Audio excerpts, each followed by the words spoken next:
Hello, everyone, and welcome to today's live stream. We are covering chapter 11 of the compendium. This is the third and final chapter of the Antebellum era. And this chapter covers the presidential administrations of William Henry Harrison, Tyler, and Polk. And it includes the Mexican American War.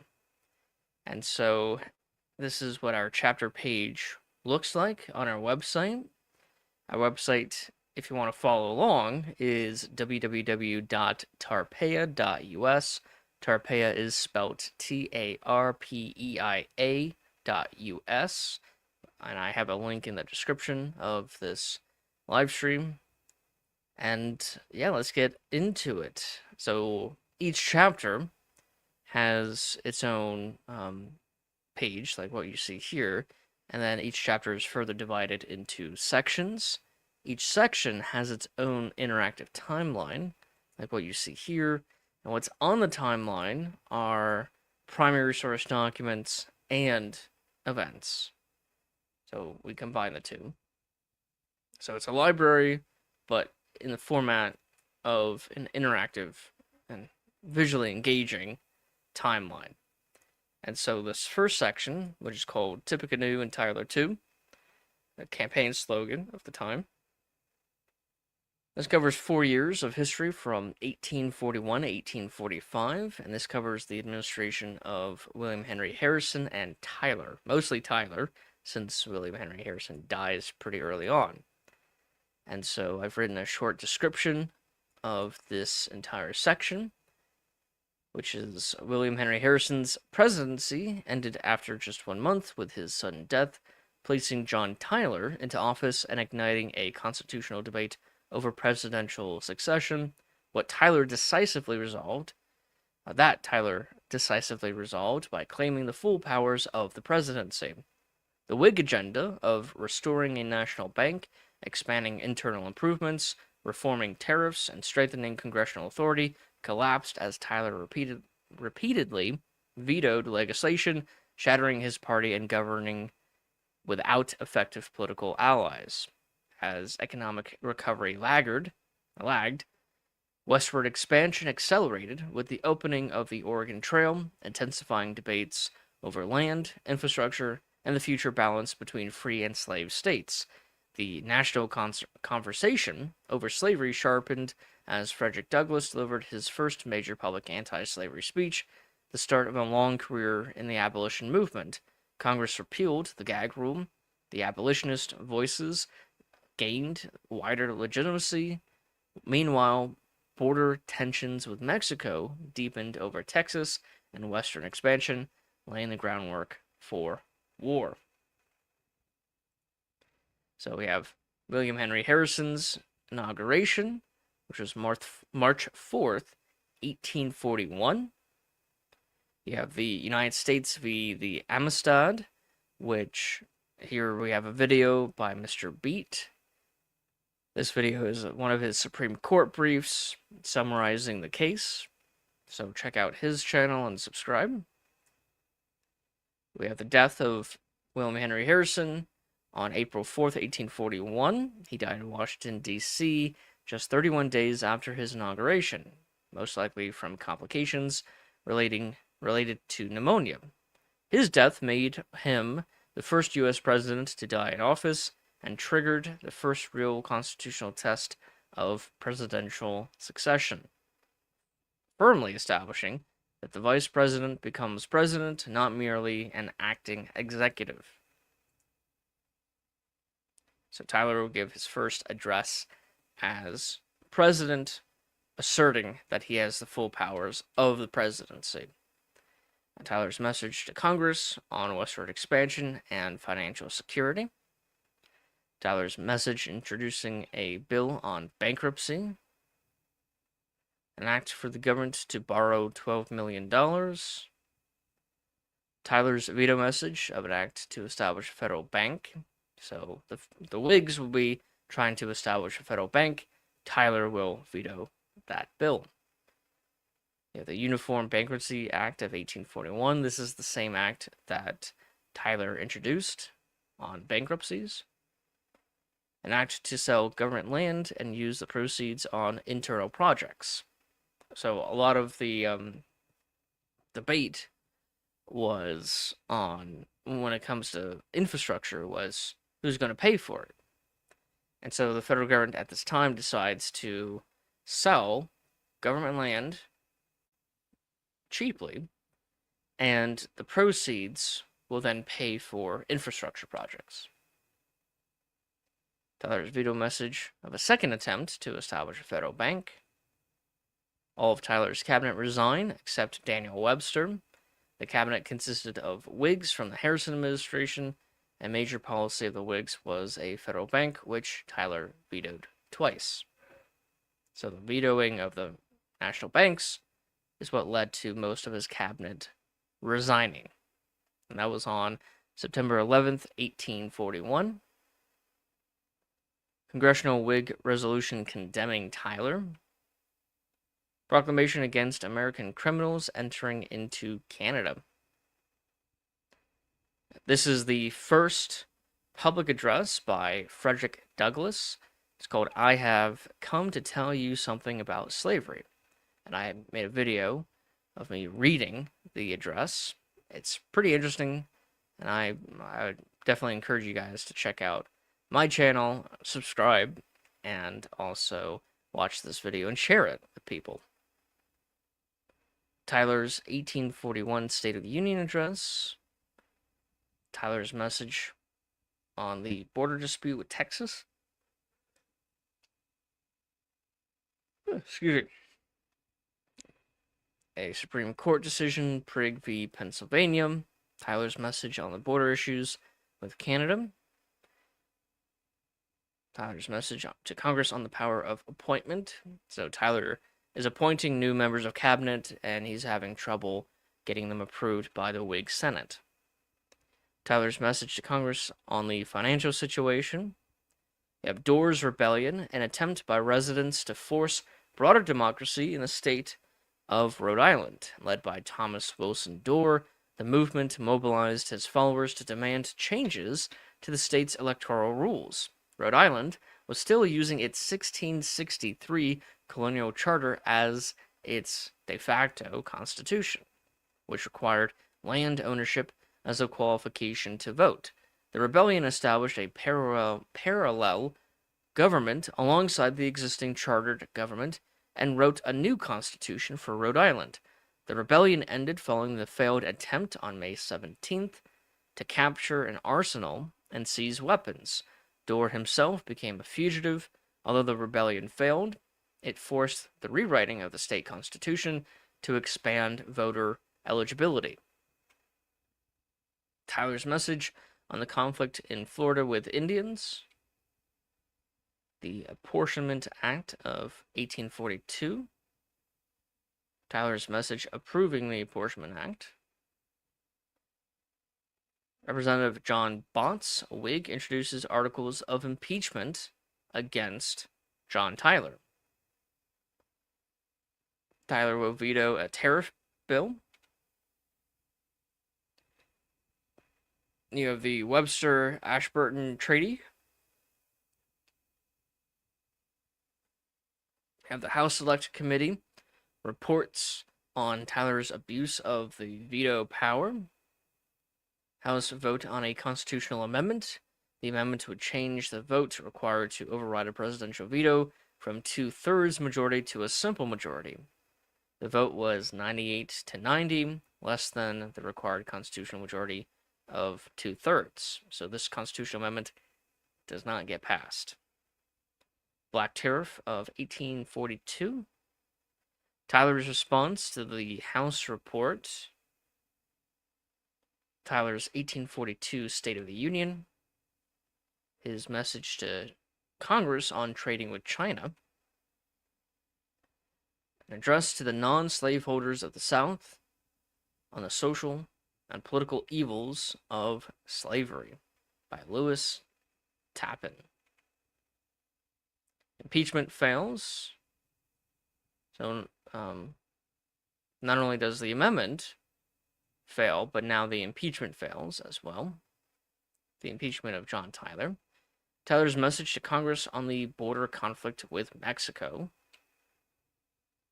The Telegraph Act. This will provide infrastructure for the telegraph, which will be opened during, I believe, Lincoln's administration. Rhode Island Constitution, 1843. So this is the same constitution that will be established by following Dorr's Rebellion a couple years prior. First major wagon train to Oregon. Over 100 wagons depart Independence, Missouri, destined for the Oregon Territory. So now you have the Oregon Trail going on. You have Tyler's 1843 State of the Union, Tyler's message to Congress on improving the Navy.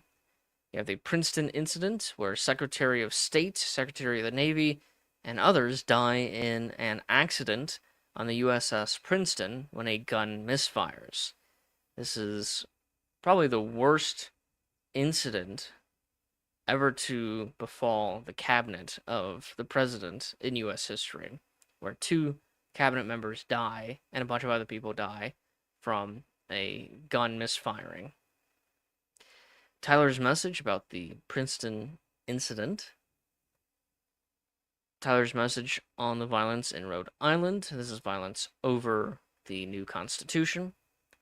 Treaty to annex Texas sent to the Senate. Tyler's message on the treaty with Texas. The Whig Party platform. This is the first time that the Whig Party will publish their own platform.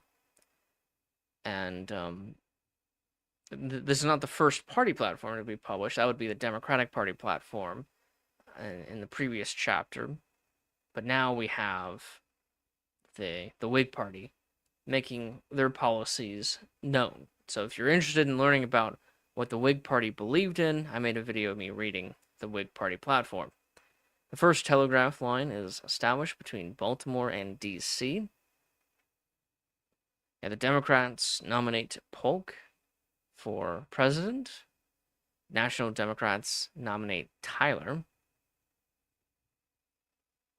Texas annexation fails. First time.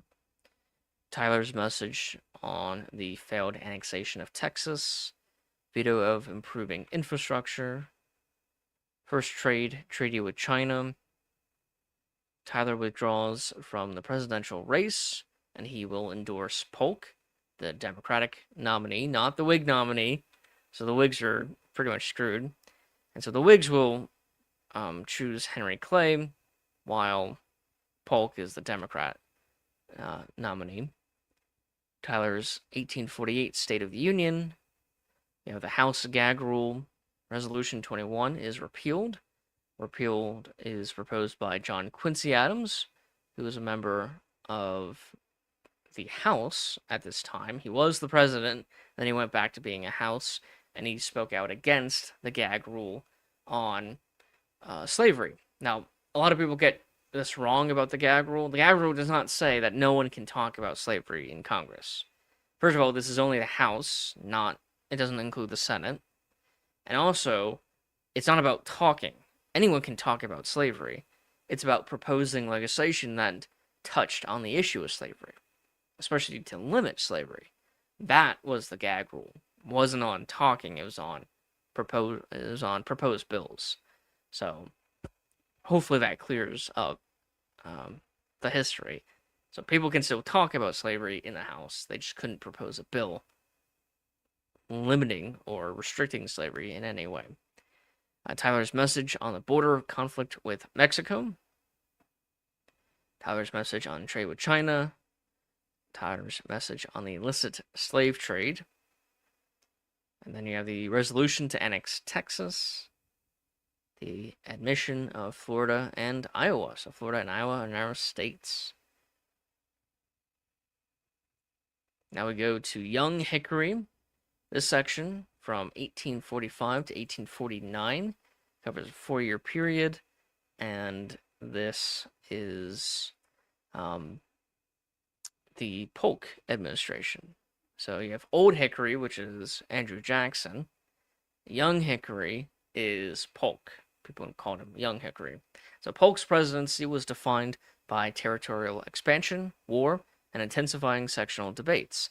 The annexation of Texas and the subsequent Mexican-American War extended U.S. territory to the Pacific, fulfilling Manifest Destiny and prompting fierce debate in Congress over whether new lands would allow slavery. At the same time, America faced economic and social transformations. The California gold rush began, and the Irish potato famine drove mass immigration, reshaping northern cities and labor markets. Reform movements gained momentum, highlighted by the Seneca Falls Convention of 1848, advocating women's rights, while slavery opponents, including Frederick Douglass, challenged pro-slavery arguments from leaders like John C. Calhoun, who demanded new slave states. Polk's presidency thus combined the triumphs of expansion with the rising tensions that leads to the sectional crisis. You have Polk's inaugural address on March 4th, 1845. Then you have Mexico ends diplomatic relations with the United States. So now that there's conflict with Mexico, not yet war, but war is coming. You have Andrew Jackson. He dies on June 8th, 1845.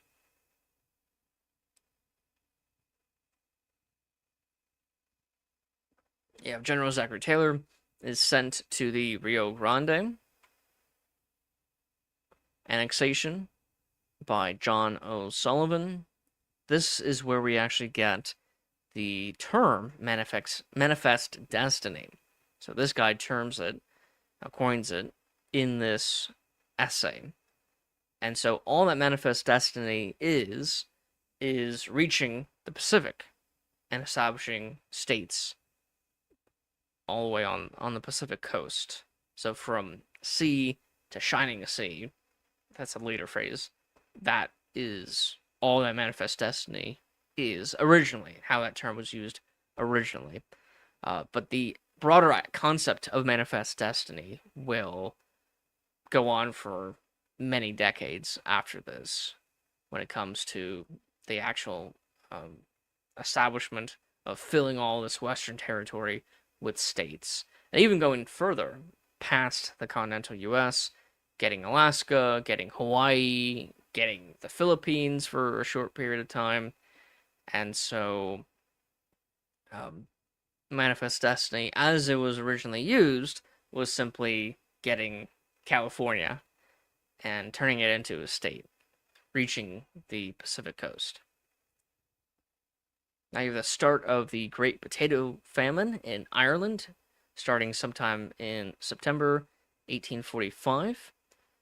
A disease will destroy many potato crops just in time for harvest, and it will lead to mass starvation in Ireland, and many Irish will leave Ireland and head to America. You have Polk's 1845 State of the Union address. Polk announces to Congress that Texas has approved of annexation, so now Texas is going to be admitted as the 28th state of the Union, and this will lead us to war with Mexico. Polk's message to Congress requesting more military support at the southern border, now that Texas is a state. Polk's message to Congress on taking Cherokee land.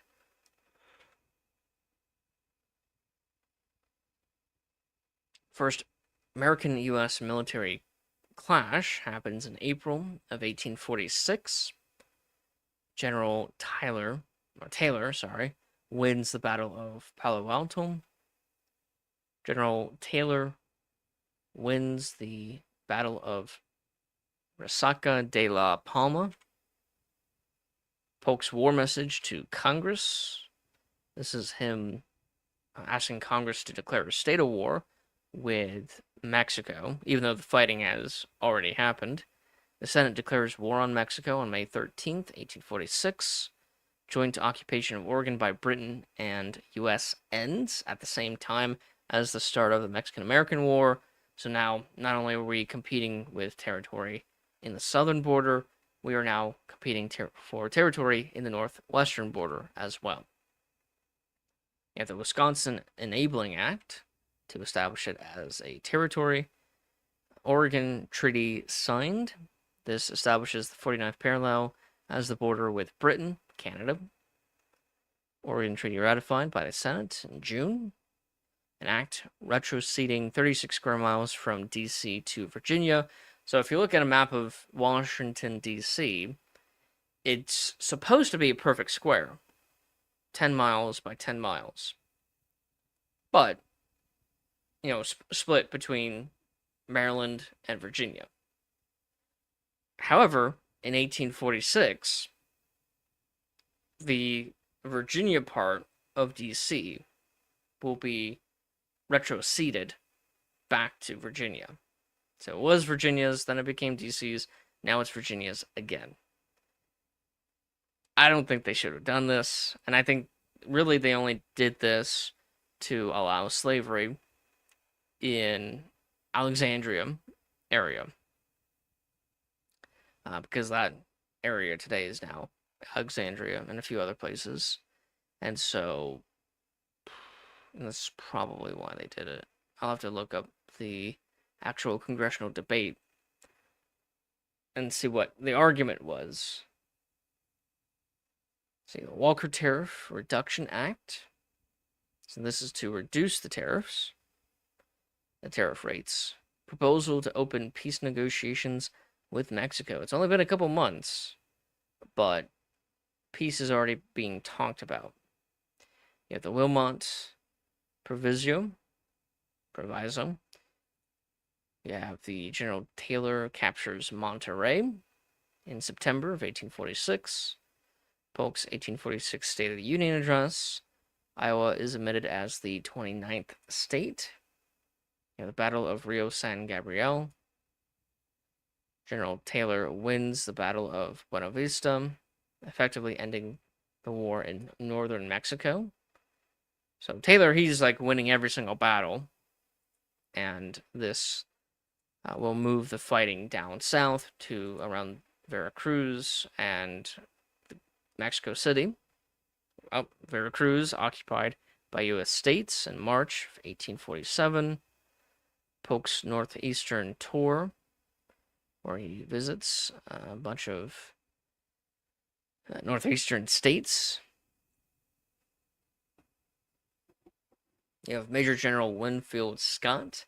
So Taylor is in the north, Winfield Scott is in the south, and he wins the Battle of Molino del Rey. He will then win the Battle of Chapultepec, and then he will capture Mexico City. You have the Whitman Massacre. Cayuse Indians attack the Whitman Mission near Walla Walla in Oregon Territory, killing 14 settlers. Polk's 1847 State of the Union Address. Polk's pocket veto message of the Wisconsin Territory Internal Improvements Bill.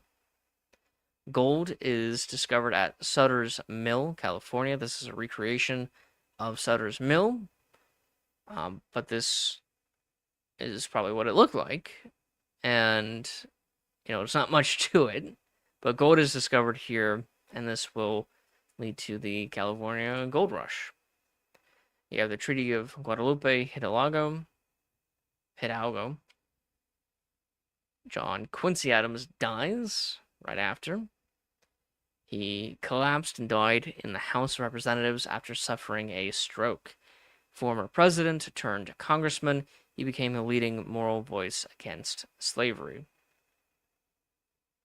Wisconsin State Constitution, 1848. Polk's message regarding native hostilities near Columbia River. That's the Oregon Territory. Or the Washington Territory, just north of Oregon. It's now being organized into Washington. Wisconsin admitted as the 30th state. Polk proclaimed Mexico Treaty in effect. The cornerstone of the Washington Monument is laid by Polk. Seneca Falls Convention, organized by Elizabeth Cady Stanton and Lucretia Mott, and attended by about 300 people, including men like Frederick Douglass, who supported women's rights. Its adoption of the Declaration of Sentiments demanding equality and women's suffrage marked the formal beginning of the organized women's rights movement in the United States. So women's suffrage begins officially here at the Seneca Falls Convention. And this is the document that they all passed, called the Declaration of Sentiments.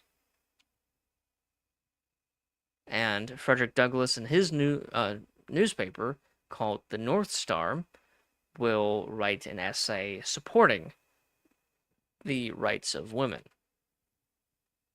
Territory of Oregon is established. Calhoun's speech on the Oregon Act. You have election of Taylor. So this is Zachary Taylor, the same general who won in the northern half of the Mexican-American War. So he's very famous at this point.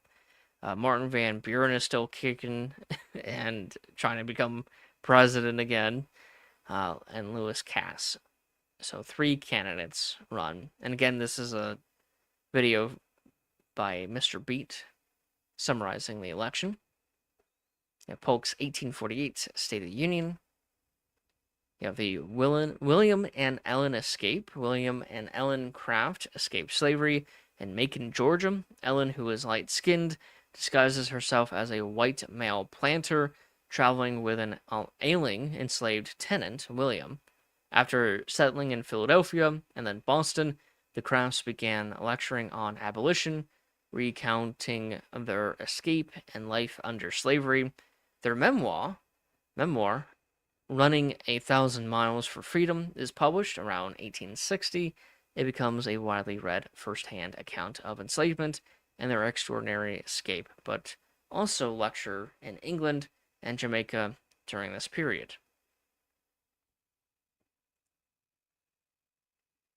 You have the Southern Address by John C. Calhoun, and he will talk about how slavery needs to be fully protected and recognized.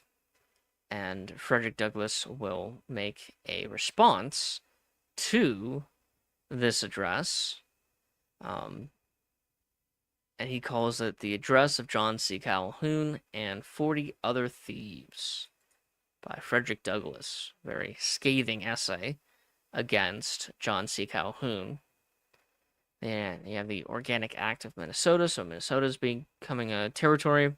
And then you have the Department of the Interior is established, which includes the Patent Office, the Office of the Census, Military Pension Officers, Indian Affairs Office, General Land Office, Office of Mines, Office of Public Buildings. That's resource mines, not explosive mines, and Office of Public Buildings. And that concludes this chapter on Manifest Destiny from 1841 to 1849. This is chapter 11 of the Compendium, the third and final chapter of the Antebellum era.